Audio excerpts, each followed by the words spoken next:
beli makan, lapar, jam 11:30. Ada itu apa? Jambret ditabrak sama tukang taksi. Sama tukang taksi? Iya, supir taksi. Di mana? Di Tebet. Terus? Jam 11:30 terus katanya sih dia jambret, tukang taksinya lagi main handphone. Ditarik sama 2 jambret itu, terus dikejar, ditabrak, terus malingnya itu nabrak tiang listrik. Mati deh. Mati? Iya, mati di tempat. Mati di tempat? Meninggoy. Terus? Gimana tuh? Ya begitu. Kalau kayak gitu, tukang taksinya dihukum nggak? Nah, ini agak-agak ini juga ya, agak-agak tricky juga nih. Kan tukang taksinya membela diri. Betul, membela diri. Tapi juga kan perbuatan si tukang taksi nabrak sampai mati kan? Iya. Ya, si jambret juga harusnya dapat keadilan dong. Ini tuh di sini masalah keadilan nih. Kalau kita maling juga berhak diadili dong. Dia memang salah melakukan kesalahan. Tapi juga harus dibuktikan juga dia tuh bukan berarti langsung divonis mati sebenarnya. Itu namanya kan vonis mati. Mungkin niat si tukang taksi itu nggak bikin mati, cuma bikin jatuh doang, kan kita nggak tahu niat tuh tukang taksi. Iya sih. Jadi sebenarnya gini, ini kita bicara keadilan ya. Emang si sopir taksi lagi diem kan, lagi main handphone. Akhirnya ada jambret. Terus jambret itu naik motor kan? Iya, berdua. Taksi online ya? Iya. Terus dikejar kan?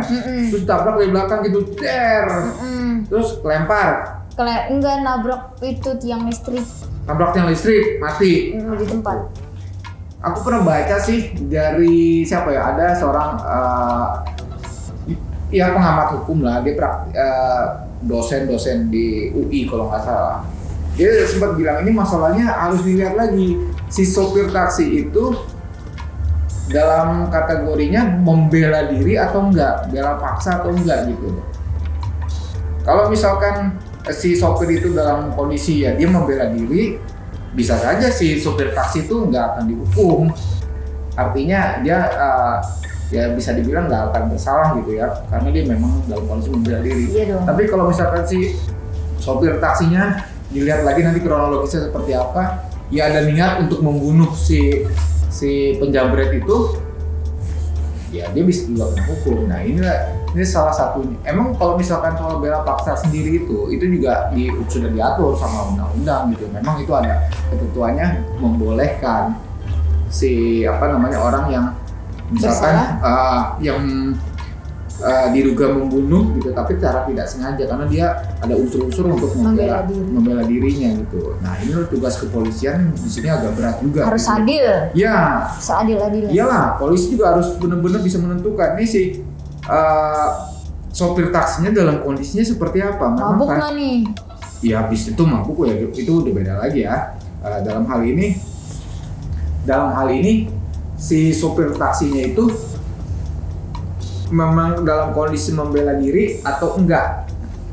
Kalau sopir taksinya ingin mencoba menghentikan jam, tiba-tiba memang lost control yang mengakibatkan para penjamret tersebut terhantam. Ya, bisa jadi itu ya mungkin juga bisa dibilang ya nggak bersalah.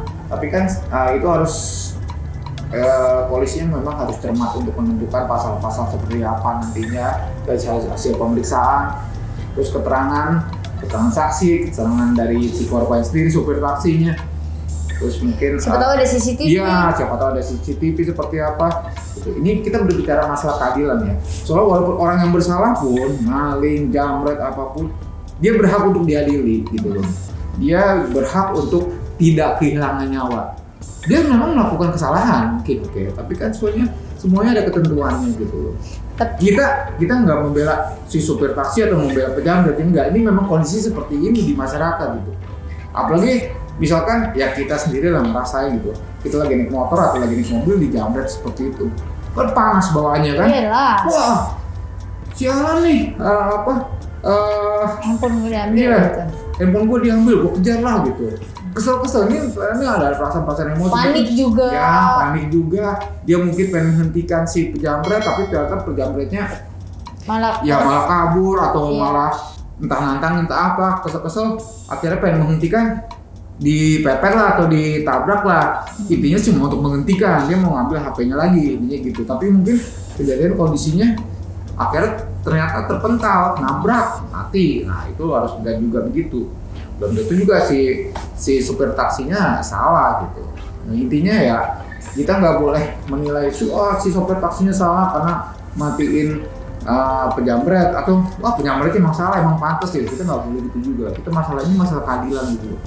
Toh mungkin juga kita harus belum tahu juga kan sejarahnya kenapa si penjamret itu ngambil handphone. Dia memang dia salah, tapi mungkin karena dia tengah kondisi pandemi gini, mungkin dia lapar kali, mungkin keluarganya butuh makan. Akhirnya jalan pintasnya ya dia ngejamret gitu. Salah. Gitu. Nah, tapi dari kasus yang sudah biasanya kalau misalkan begal dibunuh gitu loh ya. Iya. Yang membela diri tuh yang masuk penjara. Udah beberapa kasus ini yang seperti itu. Ada yang begitu. Kan kadang-kadang juga ada kayak misalkan maling motor gitu ya.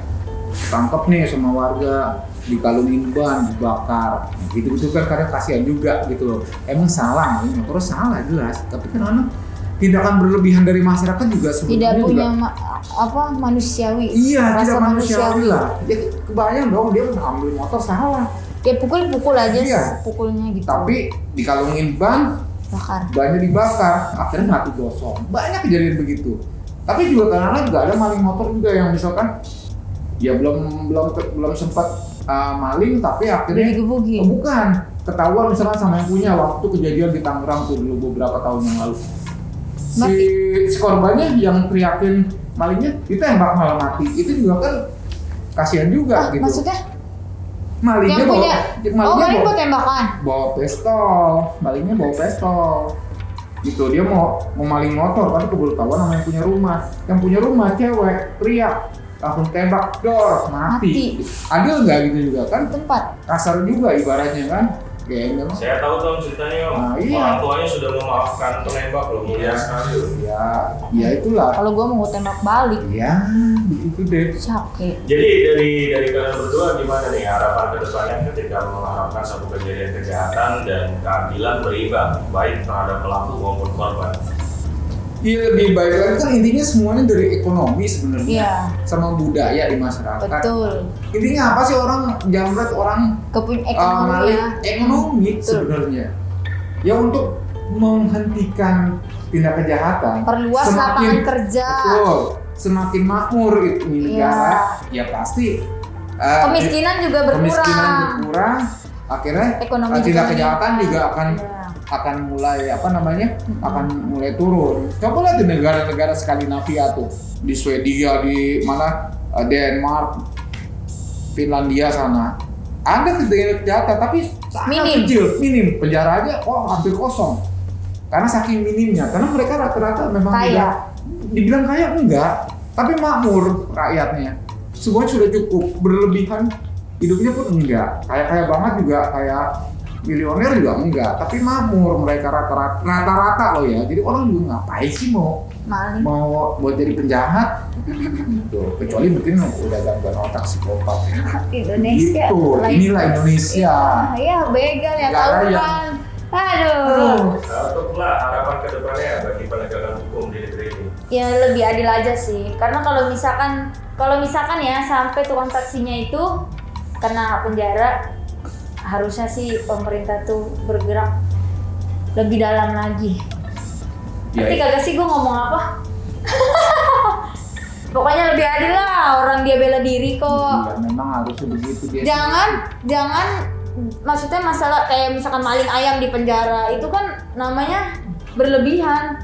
Iya. Yang korupsi dibiarin, yang tabrak lari yang membela diri dia di penjara gitu loh. Iya. Itu namanya tidak adil. Intinya harus ada sikap bijak dari semua elemen masyarakat, termasuk terutama dalam ini adalah penegak hukum. Harus bisa objektif, adil. Gitu. Yang salah dihukum, yang nggak bersalah ya udah bebasin. Jangan.